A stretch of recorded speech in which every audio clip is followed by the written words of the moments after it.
Juanito, Aquí, Panchito, aquí, Paquita. aquí. Muy bien, alumnos. El día de hoy les voy a explicar lo que fue la Gran Depresión en Estados Unidos. Muy bien, alumnos. Entonces sabemos que en 1918 fue el final de la Primera Guerra Mundial y que Estados Unidos intervino en 1917 bajo la presidencia del demócrata Woodrow Wilson. Resulta que después de su presidencia vinieron tres republicanos, primero comenzando con Warren Harding, Calvin Coolidge y Herbert Hoover, que durante su presidencia fue cuando comenzó la caída de Wall Street en octubre de 1929. Bueno, alumnos, ahora veamos cuáles fueron las causas de la Gran Depresión.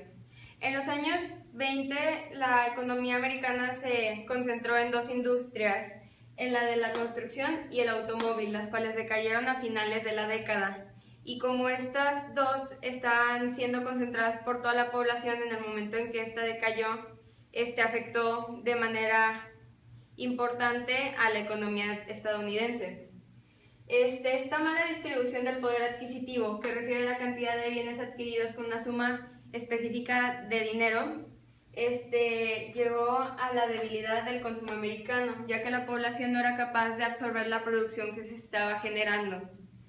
Por otra parte, aquí tenemos que la demanda europea comenzó a decaer. Esto se debe a que el gobierno republicano contribuyó a la prosperidad, elevando los aranceles, lo que hacía que no fuera tan accesible para las potencias europeas la compra de los productos. Esta ideología conservadora que tenía el gobierno republicano tenía el objetivo de proteger la industria americana para poder fortalecerla y enfocarse en que fuera cada vez más fuerte la economía norteamericana. Sí, Mariana. ¿A qué se refería Miss con el aislacionismo? Bueno, Mariana, resulta que el aislacionismo es lo que surgió después de la Primera Guerra Mundial, que es cuando Estados Unidos decidió enfocarse solamente en su país para que con ello llevara que fuera cada vez una potencia más fuerte, al no involucrarse con asuntos de otras potencias europeas. Ok, gracias, Miss. Bueno, por otra parte, la industria se hizo cada vez más eficiente gracias a la mecanización. Esto va relacionado con esto, ya que la producción incrementó y la población no era capaz de absorber la producción, lo que conllevó al desempleo de la población, ya que no estaba generando ningún ingreso. Por otra parte, la producción minera sufrió debido a la competencia que se tuvo contra la industria petrolera. Esto generó aún más desempleo en la población. Por otra parte, después de la Primera Guerra Mundial, gran población europea llegó a migrar a Estados Unidos y esto en esta etapa creó una hostilidad entre la población, ya que se creía que por no ser anglosajones afectaban a la grandeza que tenía Estados Unidos. Por otra parte, la raza negra fue excluida de la prosperidad debido a la gran discriminación que surgió durante la época y no había igualdad hacia la mujer. Muy bien, alumnos, espero que hayan quedado claras las causas. Ahora seguiremos con lo que fue el desplome de Wall Street, o lo que se le conoce como Jueves Negro. Esto ocurrió el 24 de octubre de 1929, como ya dije, un jueves. La bolsa de valores, también conocida como la bolsa de Wall Street, sufrió una caída de sus precios que llevó a una crisis en Estados Unidos. Esto provocó la ruina de muchos inversores y accionistas, causando el cierre de empresas y bancos. También, conocida como la Gran Depresión, conllevó al paro de millones de ciudadanos, es decir, que los ciudadanos no podían ya seguir comprando los productos que necesitaban. Varios países del mundo dependían de la gran potencia, así como a todos los que participaron en la Primera Guerra Mundial. Cuando la crisis sucedió, Europa apenas estaba recuperando de la Primera Guerra Mundial y todas sus pérdidas económicas. Y esto solo empeoró la situación, ya que Estados Unidos debía concentrarse en ellos mismos. Todo comenzó con un descenso en la bolsa de Nueva York, también la bolsa de Wall Street, y fue un descenso de cotizaciones que pronto se convirtió en una crisis total. La población no tenía suficientes ingresos para comprar, o sea que los almacenes estaban llenos de mercancías, pero la población no tenía dinero para comprar. Por otra parte, los inversionistas estaban tratando de vender sus acciones para devolver el dinero, porque ya no iban a seguir teniendo ganancias con esa crisis, pero eso acentuó la crisis aún más. Desde 1917, como ya dije, con el descenso de cotizaciones, la crisis se fue aumentando y la bolsa se fue estancando poco a poco, hasta que la bolsa cayó por completo y no se pudo recuperar. Ok, alumnos, en conclusión, con el desplome de Wall Street, vemos que los ciudadanos ya no tenían ingresos para comprar los productos, y esto estancó la economía estadounidense, ya que los almacenes seguían llenos, como ya expliqué, y esto no favorecía al crecimiento económico. También vemos que no solo afectó a Estados Unidos, sino afectó a todo el mundo, con las potencias europeas que participaron en la Primera Guerra Mundial, así como Alemania, Gran Bretaña, Francia, como ya lo vimos el semestre pasado. Vemos que Estados Unidos era el principal prestamista a estas naciones, y al estar en crisis ya no podía prestar más dinero, y las naciones de Europa tampoco se podían desarrollar económicamente.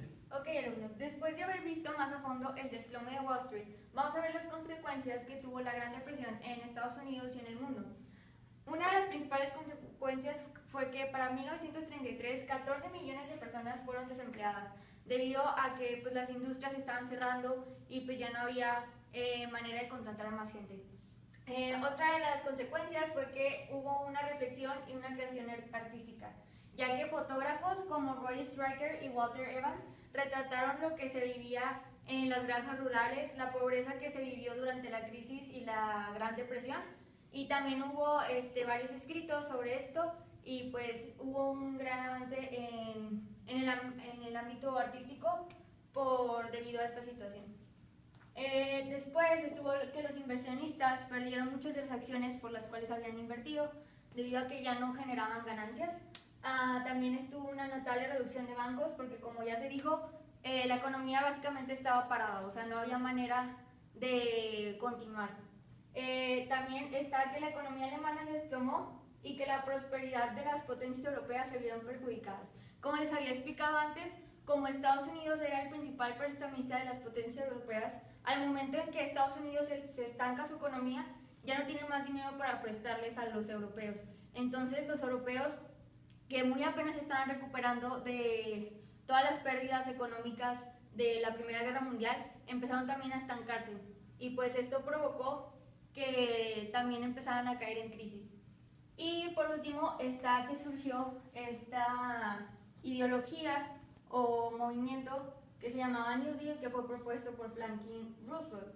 Este movimiento o ideología básicamente decía que el Estado debía intervenir en la economía del país, lo cual, según la filosofía normal del capitalismo, era, haz de cuenta que rompía con todo el capitalismo que conocían, porque se supone que en el capitalismo pues era cada quien su dinero, cada quien sus empresas. Entonces Franklin Roosevelt propone que el Estado debía intervenir en la economía del país para así poder progresar. Él proponía que el gobierno debía de establecer precios y salarios para que así la economía progresara. El New Deal no terminó con toda la crisis ni generó todos los empleos que se habían perdido, pero fue muy importante para la historia de los Estados Unidos. Y por último, chicos, vamos a hacer una retroalimentación de lo visto en clase. Como ya vimos, la Gran Depresión fue un suceso que marcó un impacto muy grande en la sociedad y en la economía de los Estados Unidos de América. Así que, ¿qué se pudo haber hecho? Primero que nada, el gobierno republicano de Hoover pudo haber implementado varias medidas para evitar esta gran crisis, como la reducción de precios de las grandes corporaciones y los aranceles, con el objetivo de que se pudiera comercializar toda la producción que se estaba generando durante la época, y el limitar el crédito que otorgaba el mercado de valores a los especuladores, ya que, como ya se mencionó, los bancos comenzaron a quebrar y pues como no habían bancos, no habían prestamistas, y no era posible que las personas tuvieran un sueldo o una cantidad de dinero con la que pudieran absorber toda la producción que se estaba generando.